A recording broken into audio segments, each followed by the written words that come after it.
This is M&E Africa, bringing you regular news and up-to-date news in monitoring and evaluation.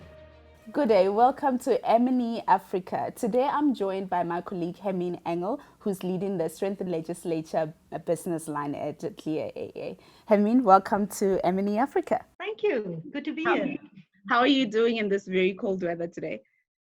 I'm well, thank you. Hope you're well too. I'm great, thank you. So let's get right into it. Just tell us a little bit about your business line. What is Strengthen Legislature about, and what is the aim and what's the approach?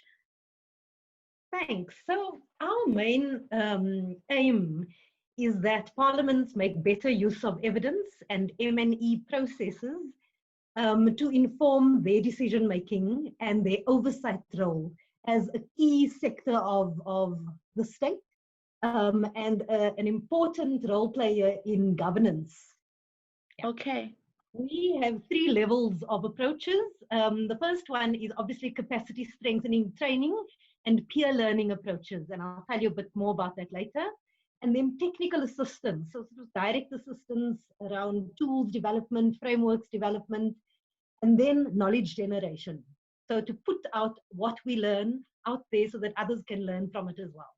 Awesome. I'll get back to the tools and the assistant part that you were talking about, because I know you were working with a couple of parliamentarians around Africa. So I just wanted to know about, firstly, the key projects that you're working on currently. As I was saying, we have a number of exciting projects this year. And the first one I'd like to talk about is our resource book. And the focus of the resource book is to share some of the learnings we have gained together with our partners on systems of evidence use in African parliaments.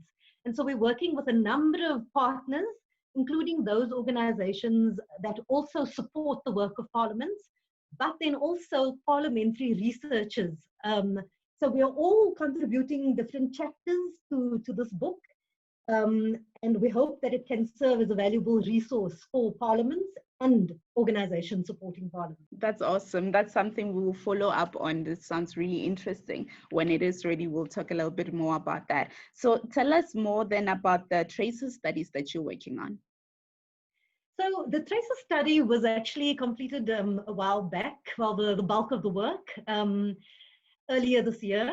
And what we tried to do was to try and look at the effects of the capacity strengthening initiatives we did between 2017 and 2018 with our partner organization, Twende Mbele.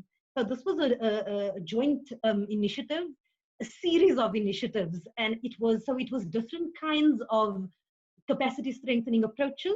The first one was specific training for specific parliaments. Right. And then the second one was a training of trainers approach, where we trained potential facilitators for the parliamentary capacity strengthening work. And the third one was a peer learning program, which we implemented collaboratively with a range of partners.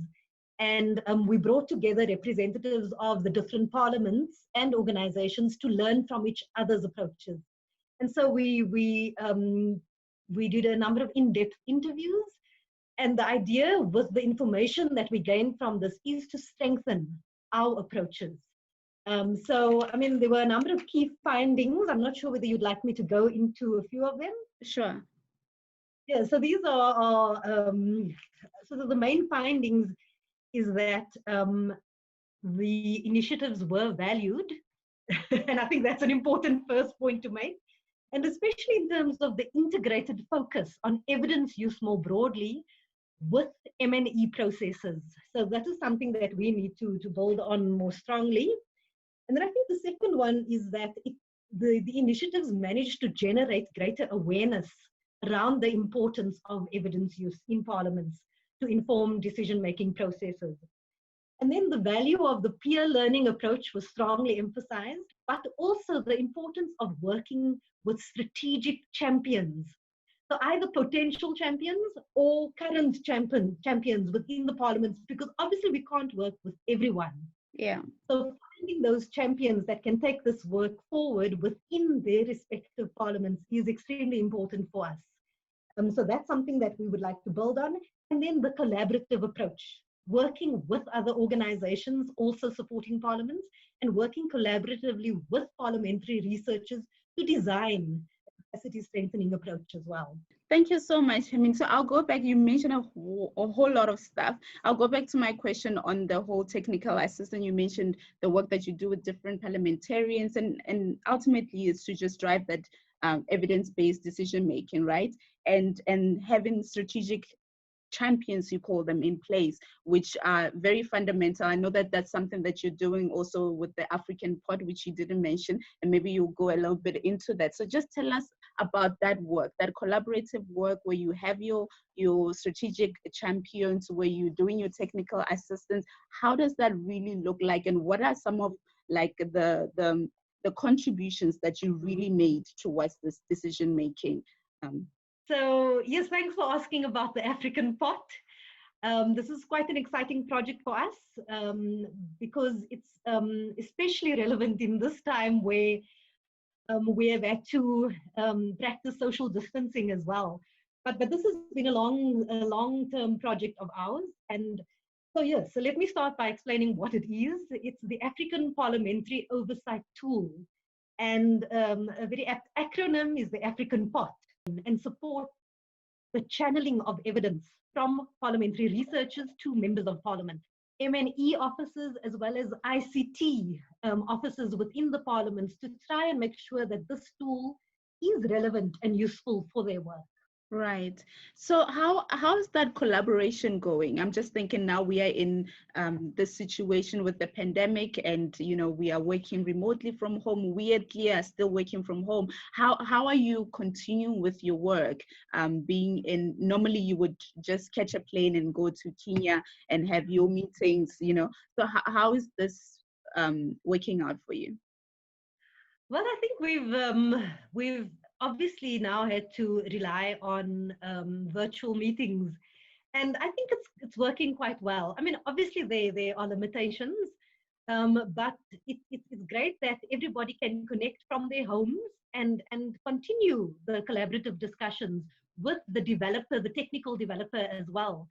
So this is quite useful. And then of course we would make sure that we've consolidated the discussion points and then share those with the people we work with. And if anything has been misinterpreted, or if any additional points need to be made, obviously then we share that via email and further Zoom meetings again. And you recently just done a virtual webinar that you did with one of your partners, EPNode. So yes, maybe just tell our audience where they can find that if they want to catch up on it. So we did a recent webinar with EPNode on the role of African parliaments in relation to the SDGs and the tracking of the progress towards the SDGs. And this was quite interesting. I think the information, there may be a recording available on both the EPNode website, linked to the African Development Bank website, as well as CLEAR's website. Thank you so much, Hermine, for your time. We will catch up with you again when we talk about the book that you're currently working on. And we will catch you again on the next episode of M&E Africa.